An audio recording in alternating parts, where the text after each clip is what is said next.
today's topic is principle of inheritance. In this topic, there are main two technical terms, heredity and evolution. Two technical terms. Number one is heredity, second is evolution. So heredity means transfer of genetic characters from generation to generation. Generally आपने ये observe किया होगा कि elephants का child elephants होता है, tiger का child tiger होता है, मैंगो प्लांट्स का सीड लगाएंगे तो मैंगो प्लांट ही होगा, है ना. That is some characters from generation to generation they are transmitted. So this is called as heredity. Actually heredity it is a genetics. It is also called as genetics. तो simple meaning of genetics that is study of jeans.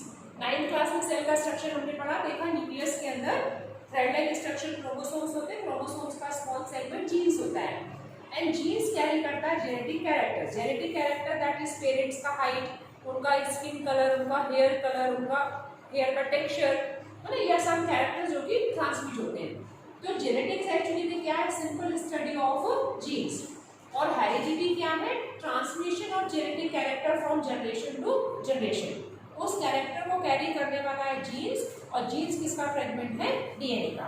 That is DNA is a molecule, they carry genetic information and transmit from generation to generation. So principle of inheritance that is कौन कौन से वहां पर principles काम करेंगे जब characters transmit होगा, उसकी स्टडी करेंगे हम प्रिंसिपल ऑफ इनहेरिटेंस में. हेरिडिटी इवोल्यूशन क्या हुआ, heredity actually it is a genetics that is transmission of genetic character from generation to generation. जैसे हमने देखा यदि हमारे पेरेंट्स का स्किन कलर डार्क है तो प्रोजेनी का कलर भी डार्क आता है. कई बार वो चेंजेस भी हो जाते हैं, वो चेंजेस इवोल्यूशन होता है कि यदि डीएनए में कोई चेंज हो गया, डीएनए में सपोज कोई एनवायरमेंटल फैक्टर की वजह से कि केमिकल फैक्टर्स की वजह से चेंज हुआ, मतलब एक नया कैरेक्टर आएगा, नया कैरेक्टर दैट इज इवोल्यूशन. सो हमने देखा जब सेक्सुअल रिप्रोडक्शन अभी 10th क्लास में स्टडी किया तो थोड़ा वेरिएशन हर जनरेशन में होता है, और वही वेरिएशन एक्यूमुलेट होकर क्या करता है, एक नया स्पीशीज बनाता है. So evolution that is origin of new species, चाहे वो प्लांट्स में हो या एनिमल्स में हो. सो जो वेरिएशन कैरेक्टर होते हैं वो जनरेशन बाय जनरेशन ट्रांसमिट होते हैं और एक्यूमुलेट होते हैं. जब इतना एक्यूमुलेशन हो जाता है कि किसी सर्टेन इंडिविजुअल में वो एक्सप्रेस हो जाता है, that is origin of a new species. So basic concept is a heredity evolution, study of genetics. So how character transmitted from generation to generation? So सबसे फर्स्ट इसमें जो साइंटिस्ट ने काम किया था वो थे Gregor John Mendel. Gregor John Mendel ये पहले साइंटिस्ट थे जिन्होंने अपना वर्क किया जेनेटिक्स हेरिडिटी के ऊपर, इसलिए हम इसको कहते हैं फादर ऑफ जेनेटिक्स. तो सबसे पहले बहुत सारे एक्सपेरिमेंट्स के थ्रू इन्होंने अपना काम किया. तो father of genetics is Gregor John Mendel. Actually में वो एक चर्च में पादरी थे, फादर हुआ करते ना उसमें. तो आसपास बोटेनिकल गार्डन था, वहाँ बहुत सारे वैरायटी के प्लांट्स लगे हुए थे. तो डेली उनका ऑब्जर्वेशन था कि किस तरह से एक ही प्लांट के फ्लावर्स अलग अलग कलर के हो सकते हैं. एक पी प्लांट है, उसमें जनरली फ्लावर्स होते हैं पर्पल कलर के, लेकिन कभी उसमें व्हाइट फ्लावर्स भी आ जाता है. जनरली वो टॉल हाइटेड होते हैं, लेकिन कभी कभी शॉर्ट हाइटेड भी हो जाते हैं. तो उनके मन में एक क्वेश्चन था कि इतना वेरिएशन क्यों, स्पीशीज एक ही है तो एक ही स्पीशीज में फ्लावर्स का कलर वेरी कर रहा है, उसका हाइट वेरी कर रहा है, सीड का कलर वेरी कर रहा है, सीड का शेप वेरी कर रहा. तो ये सारे ऑब्जर्वेशंस को लेकर के उन्होंने अपने एक्सपेरिमेंट्स किए. अब उनके एक्सपेरिमेंट्स को हम स्टडी करते हैं जेनेटिक्स के लॉ ऑफ इनहेरिटेंस के फॉर्म में. लेकिन वो एक्सपेरिमेंट्स पढ़ने से पहले हमको कुछ टेक्निकल टर्म्स जानने पड़ेंगे, जैसे हाइब्रिडाइजेशन हो गया, एलील हो गया, होमोजाइगस हो गया, हेटेरोजाइगस हो गया, क्योंकि ये वर्ड जब हम यूज करेंगे तो आपको उसका मीनिंग पता होना चाहिए. तो एक्सपेरिमेंट्स पढ़ने से पहले हम कुछ टेक्निकल टर्म्स के बारे में जानेंगे. सो जेनेटिक्स में आने वाला जो पहला टर्मिनोलॉजी है this is hybridization. Okay, genetics में या हेरिडिटी में जो आने वाला पहला टेक्निकल टर्म्स है वो क्या है, हाइब्रिडाइजेशन. सो 9th क्लास में भी आपने हाइब्रिडाइजेशन पढ़ा 4th वाले लेसन में, है ना. The crossing between two different variety और टू डिफरेंट जेनरा और टू डिफरेंट स्पीशीज. जब दो अलग अलग स्पीशीज के मेंबर, दो अलग अलग जेनरा के मेंबर या दो अलग अलग स्पीशीज के मेंबर्स आपस में क्रॉस करते हैं तो क्या बन जाता है, वो hybridization. So how can you define, it is the crossing between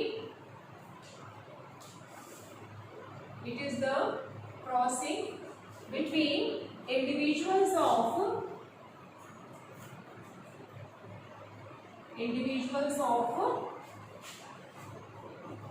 different variety और जेनेरा और स्पीशीज। ठीक है, आपने यहाँ 3 क्राइटेरिया दिया हुआ है, या तो वो इंडिविजुअल्स अलग अलग वैरायटी का हो, या अलग अलग जेनेरा का हो, या अलग अलग स्पीशीज का हो। जैसे प्लांट्स के केस में यदि हम लोग बात करें, जैसे बासमती राइस है, उसके बहुत सारे स्ट्रेन होते हैं, अलग अलग एरोमा होता है, अलग अलग फ्लेवर होता है। वीट क्रॉप हम ले लें, वीट का बहुत सारा वैरायटी है, शरबती भी है, लोकपन भी है ना, ऐसे बहुत सारे गेहूं की वैरायटी होती है। तो या तो उसकी वैरायटी अलग हो, या फिर हम लोग काऊ में देख लें, काऊ में कितना वैरायटी है, करन है, फ्राइज है, जर्सी है ना, साहिवाल है, बफेलो में बहुत सारे वैरायटी होते हैं। तो अलग अलग एनिमल्स का ब्रीड हो या वैरायटी हो, या उसका जेनरा हो। जेनरा मतलब हर एक स्पीशीज का या हर एक इंडिविजुअल्स के 2 नाम होते हैं, एक क्या होता है जीनस और एक क्या होता है स्पीशीज, है ना। जैसे पैडी फ्लॉक्स ले लो आप, है ना, या पाइसन सटाइवम ले लो, मटर का पौधा ले लो। तो जीनस क्या हो गया पाइसन, स्पीशीज क्या हो गया सेपियंस, है ना।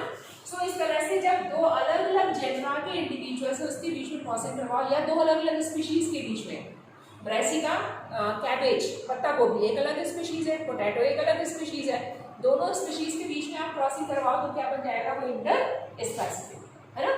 तो क्रॉसिंग किस किस के बीच में करवा रहे हैं, या 2 अलग अलग वैरायटी के इंडिविजुअल्स के बीच में, या 2 अलग अलग जेनरा के बीच में, या 2 अलग अलग स्पीशीज के बीच में। ठीक है, तो फर्स्ट वर्ड जो आपको यूज में आएगा जेनेटिक्स में, फर्स्ट टेक्निकल टर्म्स क्या होगा, हाइब्रिडाइजेशन। जो नया ऑफस्प्रिंग बनेगा, प्रोजेनी बनेगा, उसके वर्ड क्या यूज करेंगे हम, हाइब्रिड। ओके, सेकेंड टर्म्स हमारे पास आएगा होमोजाइगस। अच्छा, उसके पहले ट्रेड देख लीजिए ना, होमोजाइगस के पहले हम लोग देखेंगे ट्रेड। ओके, तो trade is a technical term and simple is character. Okay, अब कैरेक्टर क्या है, यदि किसी इंडिविजुअल्स को हम देख रहे हैं तो क्या कैरेक्टर हो सकते हैं, उसका हाइट टॉल है, उसका स्किन कलर कैसा है, डार्क है या फेयर है, उसका हेयर कलर कैसा है, आईज कलर कैसा है, ये सारा कैरेक्टर हम डिटरमाइन कर रहे हैं। किसी प्लांट को देख रहे हैं तो प्लांट की हाइट कैसी है, फ्लावर का कलर कैसा, फ्लावर का पोजीशन कैसा, सीड का कलर क्या है, तो ये सारे कैरेक्टर जब हम स्टडी करते हैं तो क्या बन जाता है, वो trait. So what is trait, it is a simple character of A organism, character of an organism, है ना। सो किसी भी प्लांट्स या एनिमल्स का जो कैरेक्टर होता है उसको हम लोग क्या बोलते हैं, trait. Technically it is called as trait. अब थर्ड है हमारे पास एलील, है ना, एलील और एलिलोमॉर्फ। ठीक है, अब सपोज आपने हाइट लिया, है ना, सो हाइट क्या है, एक कैरेक्टर है, चाहे वो प्लांट का हाइट हो या एनिमल्स का हाइट हो, वो एक कैरेक्टर हो गया, कैरेक्टर दैट इज ट्रेट। अब उसके 2 फॉर्म्स हैं, क्या वो टॉल है या शॉर्ट है। सो हाइट के 2 फॉर्म हो गए, या तो वो टॉल हो सकता है या फिर वो शॉर्ट हाइटेड हो सकता है या ड्रॉप हो सकता है। ठीक है, यदि कलर, फ्लावर का कलर यदि हम ले रहे हैं, सो कलर क्या हो सकता है, या तो रेड हो सकता है या व्हाइट हो सकता है या ऑरेंज, जो भी कलर होगा, है ना। मतलब एक ट्रेट के कितने फॉर्म्स हो सकते हैं, वो फॉर्म्स क्या हो गया, एलील और एलिलोमॉर्फ। यदि फ्लावर की पोजीशन हम लेते हैं कि वो टर्मिनल लगा हुआ है या एक्सियल लगा हुआ है, तो वहां पर भी 2 एलील हो गए।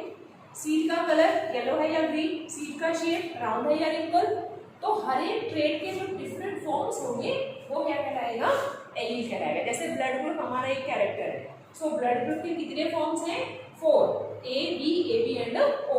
सो कैरेक्टर के कितने भी फॉर्म्स हो सकते हैं, 1 हो सकते हैं, 2 हो सकते हैं, 4 हो सकते हैं, तो कितने भी फॉर्म्स उस ट्रेट के हैं उसके लिए क्या बोलेंगे आप, एलील। ओके, नेक्स्ट है जीनोटाइप। नेक्स्ट टर्मिनोलॉजी क्या आएगा आपका, genotype. Genotype that is genetic constitution. किसी भी कैरेक्टर को हम जब जीन्स के थ्रू रिप्रेजेंट कर रहे हैं, जैसे हमको लिखना है टॉल, तो हमने इसके लिए सिंबॉलिक फॉर्म क्या दे दिया, कैपिटल टी। तो वहां भी यदि टी लिखा हुआ तो हमको पता चलेगा कि वो टॉल है। यदि हमने लिखा आर और यदि वो डिनोट कर रहा है रेड कलर ऑफ फ्लावर, हमने लिखा येलो, वो डिनोट कर रहा है yellow colour of seed. So what is genotype, genetic representation of a allele. किसी भी एलील को, किसी भी ट्रेट को यदि आप जीन्स से रिप्रेजेंट कर रहे हैं, जैसे आप लोग मैथ्स में पढ़ते हैं ना, लेंथ का यूनिट दे देते हैं सेंटीमीटर के फॉर्म में, या डिस्टेंस का यूनिट दे देते हैं, तो मैथ्स में जैसे हम लोग यूनिट्स देते हैं, उसी तरह से हमने क्या किया है, ट्रेट या एलील को एक जेनेटिक सिंबॉलिक फॉर्म में रिप्रेजेंट किया है। तो जीन्स से जो सिंबल हम लोग दे रहे हैं वो क्या बन गया, जीनोटाइप। तो भाई हमने वर्ड में नहीं लिखा है ना कि ये टॉल है या रेड कलर है या येलो, केवल जेनेटिक सिंबॉलिक फॉर्म में हमने दिया है। तो क्या बन गया, genetic constitution of a allele और trait is called as genotype. Next है phenotype. Phenotype that is physical expression, ठीक है, फिजिकल एक्सप्रेशन। अभी जेनेटिक एक्सप्रेशन था, अभी क्या हो गया, फिजिकल एक्सप्रेशन। सो कोई भी जीनोटाइप फिजिकली कैसे एक्सप्रेस होगा वो उसका बन जाएगा फिनोटाइप। जैसे हमने लिखा है ये, अब हम कहें कि आप इसको फिनोटाइप दो, तो आप क्या फिनोटाइप लिखोगे इसके लिए, टॉल। इसका फिनोटाइप लिखो, आप लिखोगे येलो फीवर। तो जीनोटाइप को हमने फिजिकली एक्सप्रेस कर दिया, तो क्या बन गया वो, फिनोटाइप, ठीक है। और एक बात हमेशा क्या याद रखेंगे, genes are always occurs in pair. Genes हमेशा कैसे मिलेगा आपको, पेयर में। जैसे क्रोमोसोम्स नंबर हम लोग बोलते हैं, क्रोमोसोम्स नंबर कितना होता है ह्यूमन बीइंग्स में, 23 पेयर्स। कभी हम 23 नहीं बोलते ना, 23 पेयर्स, 23 पेयर्स दैट इज 46। सो इसलिए हमने हमेशा कैसे लिखा उसको, पेयर में, क्योंकि क्रोमोसोम्स हमेशा पेयर में है, तो जीन्स भी हमेशा पेयर में होगा, क्योंकि क्रोमोसोम्स का लेंथ तो बहुत है ना, उसके पास बहुत सारे नंबर ऑफ जीन्स लगे हुए हैं, तो हर जीन्स कैसा होगा, पेयर में होगा। क्रोमोसोम्स पेयर है तो जीन्स भी पेयर में होगा, ठीक है। तो जीनोटाइप क्या हो गया, genetic expression of a trait और एलील। फिनोटाइप क्या हो गया, physical expression of a trait और एलील। यदि हमारे पास जीनोटाइप है तो हम उसको फिजिकली एक्सप्रेस कर सकते हैं, ठीक है। नेक्स्ट टर्मिनोलॉजी है होमोजाइगस।